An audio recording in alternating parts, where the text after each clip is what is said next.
अगले दिन सुबह अभय जब सबके साथ नाश्ता करने आया तो उसका मूड थोड़ा ठीक था। घर के सभी लोगों को इस बात से काफी तसल्ली मिली कि अभय नॉर्मल हो गया था। एक्चुअली अभय ने रात भर इस बारे में सोचा और उसने खुद तय किया था कि अब जब सुल्लू के उसकी जिंदगी में आने की कोई संभावना नहीं है तो वो इस बारे में ज्यादा नहीं सोचेगा। उसने कल देखा था कि उसके कारण से घर वाले कितने परेशान हो गए थे। वो उन्हें और परेशान नहीं कर सकता था, इसलिए अब वो सुल्लू के बारे में ज्यादा नहीं सोचेगा। हालांकि उसे पता नहीं था कि ये दिल और दिमाग के बीच की ऐसी लड़ाई है जिसमें अक्सर दिल ही जीतता है। आप जितनी ज्यादा ताकत से किसी को भूलने की कोशिश करते हैं, उसी शख्स की यादें दुगनी तेजी से आपके दिल और दिमाग में घर बना लेती है। खैर, अभी के लिए तो अभय अपने इस फैसले से खुश था। उसने अपना नाश्ता खत्म किया और ऑफिस जाने के लिए निकल गया। कार में उसने एफएम चालू किया। जनरली वो एफएम सुनना पसंद नहीं करता, पर इस समय जो शो आता है उस पर गजलें, पुराने गाने और कुछ भूले बिसरे गाने आते हैं जिन्हें वैसे कोई भी अपनी प्लेलिस्ट में नहीं रखता है। आज भी कुछ ऐसे ही गाने चल रहे थे। वो गाने सुनते हुए गाड़ी ड्राइव कर रहा था। थोड़ी ही देर में वो उस जगह पहुंच गया जहां उसका और सुल्लू का एक्सीडेंट हुआ था। रोज यही जगह अभय के चेहरे पर प्यारी सी स्माइल ले आती थी। अभय को सुल्लू के साथ बिताए पलों की याद बहुत सुकून देती थी, उसके सपनों में नए रंग भर देती थी।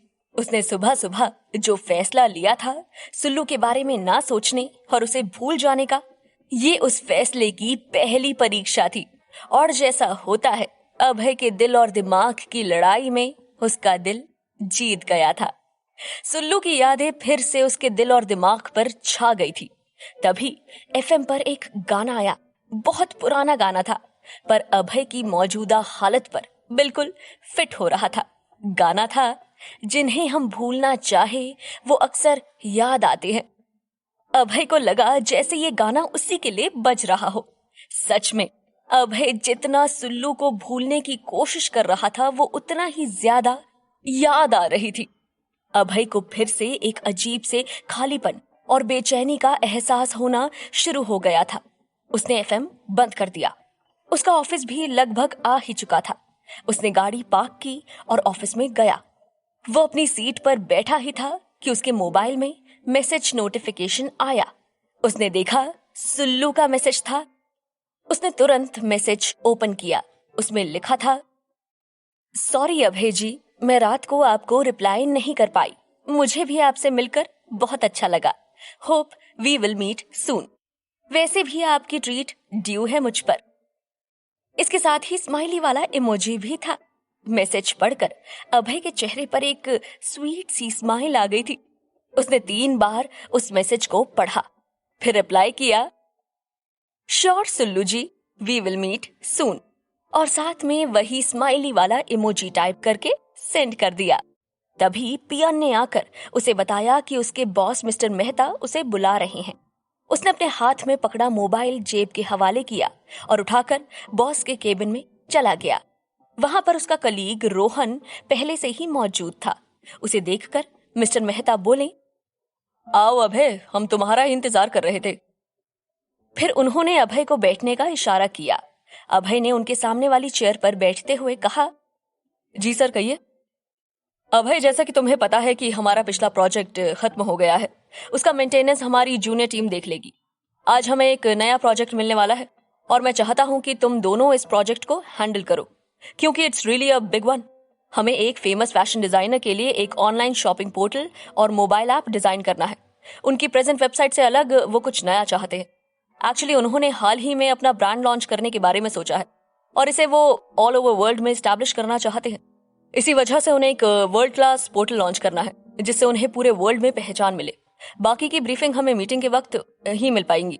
मैं उनसे जल्द से जल्द मीटिंग फिक्स करता हूँ, तो तुम दोनों तैयार रहना। हम साथ में मीटिंग में जाएंगे ताकि तुम दोनों भी ठीक से उसकी रिक्वायरमेंट समझ सको। ओके? मिस्टर मेहता ने उन दोनों से कहा। अभय ने कहा, जी सर, ठीक है।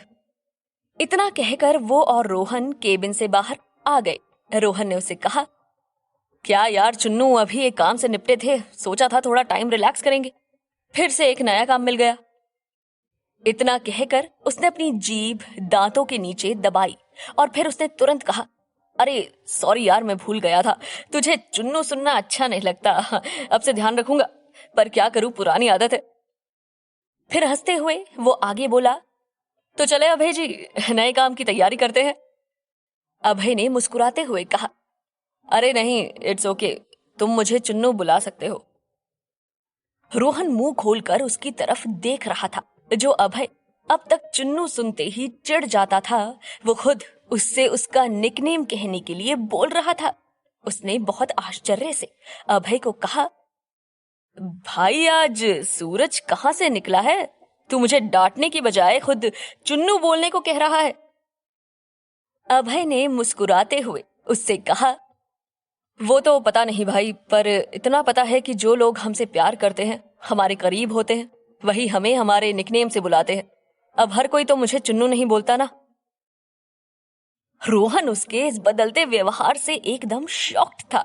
उसने कहा, भाई अचानक से ये ज्ञान की प्राप्ति तुझे कहां से हो गई? तेरी तबीयत तो ठीक है ना? कहीं किसी ने कुछ जादू तो नहीं कर दिया ना? देखूं तो जरा। ऐसा ही समझ ले, मुस्कुराते हुए अभय ने कहा और अपनी सीट पर जाकर बैठ गया। रोहन की सीट भी उसके पास वाली ही थी।